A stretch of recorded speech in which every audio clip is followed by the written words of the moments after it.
YouTube, and today you join us in my E92 M3. If you're new to the channel, my name's James Stone, and if you've had a look at any of the other videos, you'll see we've got the E46, the E92, and we've got my partner's M240i. Now, she's driven quick cars before, she's always been in the car with me on the road trips, so today we're going to let her loose in the V8 and see what she makes of it. Now, off the record, what I will say is I think personally her car below 5,000 RPM is a more capable car. Having the turbo, you really need to sing this, but it'll be interesting today to see what she thinks of this little M car.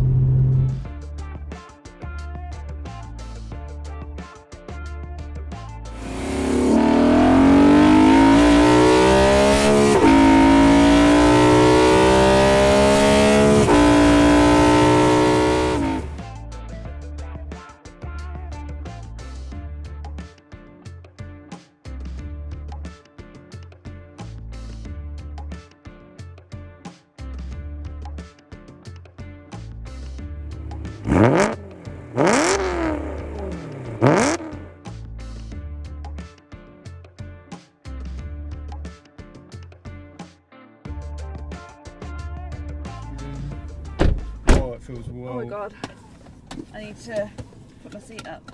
Man, this feels weird being in the passenger seat with you in the drive. Right, so there's the no on the right hand side. Yeah. There's the long, feel the rectangle long button. Just pull that up. Long button? Yeah, long rectangle one. That's it. Oh! So it's going to lift the whole seat up. Keep going until you feel comfortable. Normal seat height now. Obviously, because this has got the lower seat frames in it as well. We've modified them. Okay. Okay. You're probably like staring at us. It's probably because you've got the camera off. Oh. Oh, I've put the handbrake on like Hercules. So So just drive over. So brake, foot on the brake, just exactly like yours. And then over? Yeah. DCT is pretty much the same. Now you can just drive in auto. So It feels really weird taking my foot off and it not doing anything. Yeah, so for those that don't know, normal autos like the ZF box in Danny's M240 has the creep feature, whereas the E92 doesn't do that until you touch the accelerator. BMW driver in the world to use indicator? Optional extra. Yeah. It's not this one. No, next one. Oh, we've got a Miss Daisy sat up in front. So how does it feel instantly coming from? We've got the sun, for those that can't see, straight in front of us. Easy to drive? Yeah. Steering wheel feels interesting. I quite like it, I can understand.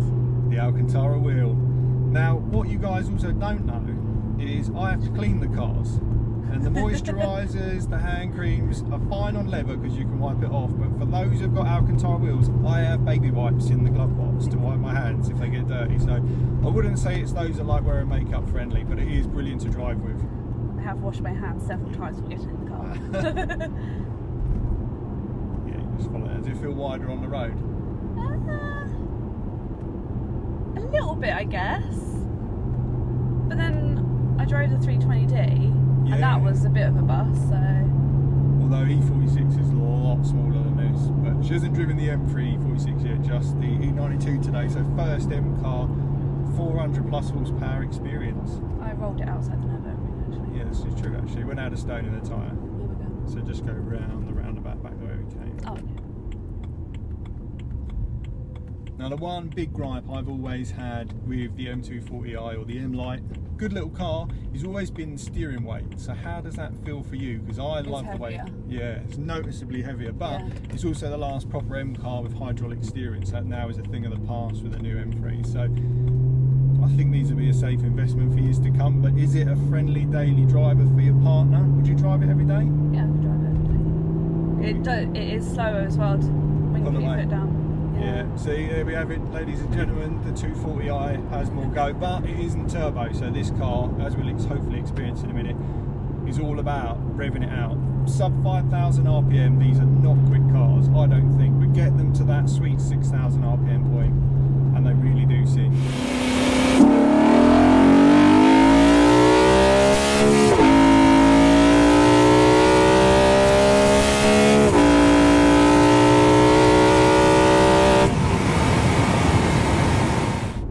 How do you find the brakes compared to the 240? Because technically you've got better calipers. Yeah, the brakes feel They're different. I'm just trying to think how they're different though. I would say a lot firmer. Yeah, it'll all blip down as well compared to yours.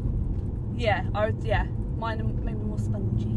Yeah, so I've had the braided lines fitted on this. It has got performance friction pads, the upgraded pad compound on there, so they are going to be a little bit better in terms of performance, but the 240i does come with the 4-pot calipers up front as opposed to the single pot on these, so obviously a much better braking system, and those calipers are actually borrowed from the F80 M3 M4 of that year.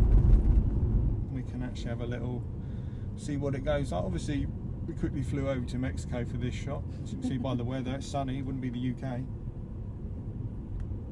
So yeah, straighten it up, both hands on the whip for this one. Right, now everything is on traction wise, it will shift everything. If you just put your foot to the floor, all the way down.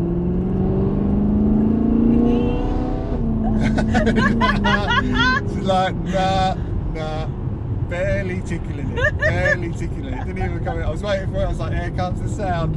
She's like, nah. Now another interesting thing, and I can see why, is Danny's actually never used the paddles in her car, and all the times I've driven it, I think I did it once when we picked it up, the gearbox doesn't encourage it, whereas the DCT is certainly a lot more fun. As we mentioned in the review video when I took Danny's car out, is I like the gearbox, it's a great daily, but it's not a fun gearbox. Like even the accelerator's different.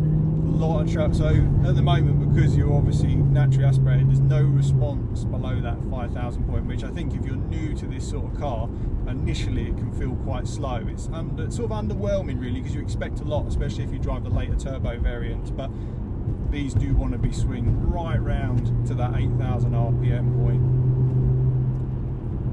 They feel more planted on the road, because that's one thing I always felt with yours, is it felt a little bit too soft. Yeah, no, I agree. And going around corners in mine, it doesn't feel as planted as what this does, 100%. That's for all you M-Light boys out there saying your 240i's e92 Slayer. Yes, it might be in a straight line, but when it comes to this sort of driving, or actually track driving, these are always going to be the better car. I'll do it right here. I feel like I'm back in a driving lesson. Yeah, and direction. Can you go right to the roundabout, please? It's the Stones driving school. Unfortunately, for those that actually know me, I have very little patience, so I would never be a driving instructor. Yeah, it's getting used to the fact that when you take the brake off, it doesn't. Yeah, creep. You can give it a little foot down now. I can feel you like holding it back. It's just getting used to driving it, and it's just so different from mine. So it's only security, Mexican security. Gives you a different idea for how much commitment you have for driving these, because if you don't open them up, they just don't really make sense. Whereas like today, you get to see that firsthand. Whereas yours is just so easy to drive in, instantly accessible power. Whereas you can be overtaken by a lot of cars. To be honest with you, if you restricted this to 4,000 RPM, I think a lot of remap diesels would push you out of the way. So it's certainly. Yeah, mine's good for like the lazy driver. Exactly, and we've always said that it's a good daily car, the M240, and if we were ever going anywhere on a journey where it's not particularly exciting driving roads, or you know, it's just a lovely place to be. The interior is really modern, the sat nav's really good, the power is instant, and the fuel economy is incredible. Whereas if we're going somewhere like we did recently with the Peak District, this is the kind of car I want to be in. Unbelievable. Seat position alright though, now it's gone back up? Yeah. How do you find the seats over the 240i? Because that's been a big gripe of mine compared to... They are comfy. Lovely and supportive. You don't actually, you look a little bit too small for them, but like a little child in them. But a little booster seat. Yeah, I feel they like support you more.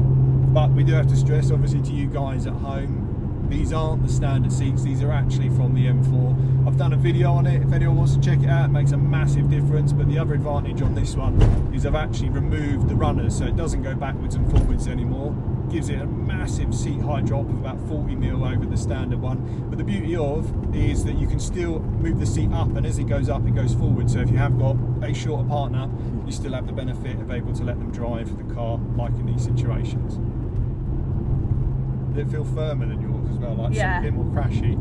It's probably a little bit to do with upgraded springs. More crashy. What does that mean? You never heard that term before? I must have used that with you.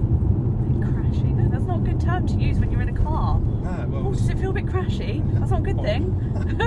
Right, we're going to do a right up here. And what I'll do is I'll just switch the traction control off and she can drift it. Just get. We'll leave that So on. you're feeling brave? Yeah, it's definitely It's sharper on the front. I can hear it because of the exhaust. Right, if we put it over into manual now. So first time she's used paddles. It's alright, you can keep it in this gear. It'll go for. So if you, when we straighten back up in a second, it's got the traction control on for everyone at home. I don't fancy No, thank you. experiencing that today. So after this crest, it'll like straighten up. It doesn't matter if you then you just want to hit that paddle on the right when you're ready for the next gear. So if you put your foot down now, oh, we'll sink the pedal. Oh, she changed too early. Oh, I don't know when to change. Oh, when it goes right round. So if you go back down again. I don't like your paddles. Really? I prefer mine. Mine are bigger. No, they're not. They're wider, but they're But I not. feel like still. I'm catching like the indicators and stuff. It's probably because your nails aren't that long actually. No. That's it, keep it in this gear. Right, and then roundabout do it right, so you can slow down, yeah. Drop it down one gear. That's it, drop it another gear. That's right, you can wait here. See? Never used paddles before, so already using them. They're that easy. I think for a lot of us who probably watch this channel and my subscribers, we all played it at PlayStation, it was the easiest thing. So I'll shift it up. Right, keep it in second gear. And when you straighten back up, way round after the corner. Traction will save it, but let's not test that. Right, so put your foot down. Foot down, foot down. Change your gear. The slowest DCT shift ever. But she did it, so we've got her to drive the paddles a little bit. So that gives you an idea, I guess, for a lot of, again, the subscribers watching, you drive fast cars if you watch this channel, it just becomes normal. You get so used to the power, especially for me coming from the bikes. But if you're not used to opening a car or swinging it right the way around to the red line, it can feel very uneasy the first time. So I'll put that back in auto for you. I think I need to go home and play with my fluffy paddles on my car. Yeah. We're in a long-term relationship, that stuff don't happen anymore. Right, so try again. So come down the box now. So go on. Again. Alright. So up the aggression. Ooh. So, Okay. put it down to first. Where am I going? Straight over. So this is the art of I feel like I should be changing gear. Yeah, change gear. Now put it down a little bit. Give it a little shift. It's so weird being in the passenger seat, like with someone who doesn't drive this sort of car. Hope it's entertaining for you guys as it is for me. I was excited to see how today was going to go. The first thing she said to me was, don't turn the traction control off. So I was like, alright, we'll leave all that on. And for those who watched the recent E46 video, maybe I should follow that advice as well after my little whoopsie. But alright, so in a minute when this straightens up again, hold the steering wheel and just put your foot down. Go. All the way. There we go, shifted for you. Right, and slow back down. It's Mexican authorities. I like the sound of it. See, there's no replacement for displacement, people at home, and that is, like I say, these cars, you're never going to get an M3 that sounds like this again, not naturally anyway. So hope you guys enjoyed the video today, a little sneak peek into what it's like. If you have enjoyed the video or even seeing the car, make sure you like and subscribe. And obviously we've got plenty of action of this, plenty of the E46, we've got the new S2000, we've got the Clio, we've got absolutely everything going on at the moment. So yeah, really exciting stuff ahead for this year. We've got all the bikes as well. Unfortunately COVID has played havoc on that a little bit this year, but I'm excited to see that new stuff is going to be coming. And then It's right here. Yeah, right in this roundabout. So if you press down on the box, down again.